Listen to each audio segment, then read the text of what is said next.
Welcome to the update for the Pure Income and Growth Fund and the Pure Resources Fund. I'm Nick Berry. April was a tumultuous month with a variety of executive orders from the Trump administration, most notably around global tariffs, causing extreme volatility in markets. Against this backdrop, the S&P Small Industrials Index declined 8% intra-month, before recovering to finish April up 1.8%. In this context, the Income and Growth Fund declined 0.8% for the month of April, with the equity and warrant positions of Wellnex, DXN, Spacetalk and Hydrolite driving that decline and not recovering before month end. Subsequent to month end, DXN has announced a new contract with DP World, Wellnex has rallied 10% and Hydrolite has rallied 25%. The Pure Resources Fund delivered a positive 1.6% performance for April, in line with the Small Resources Index. Subsequent to month end, a long-anticipated catalyst came to fruition in the Resources Fund, namely Kingston Resources' divestment of its MISMA project, at a total deal value of approximately 1.4 times Kingston's total enterprise value. The transaction underpins solid May month-to-date performance, which we look forward to unpacking for you in next month's newsletter. Turning back to the Income and Growth Fund, this week's newsletter takes a high-level look at the key equity stakes in the fund. We comment on how the fund's two largest equity positions, Automentum and Better Beer, have approximately doubled in revenue run rate since prior valuation rounds, noting the significant positive performance potential for the fund in future valuation rounds. We expect both companies to undertake a capital raising in the next 6 months.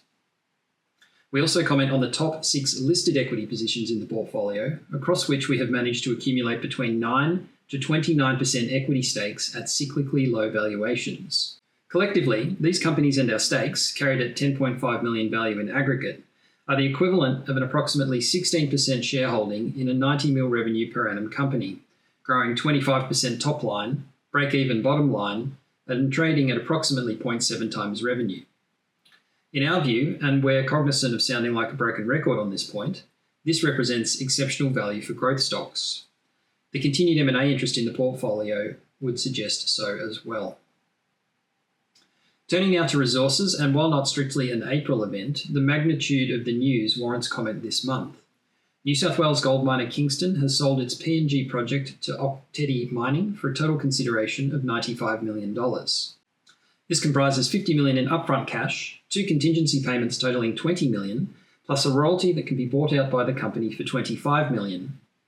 The transaction is an incredible outcome for the mining minnow. Kingston's market capitalisation was $75 million prior to the announcement, and since then the shares have risen 25%.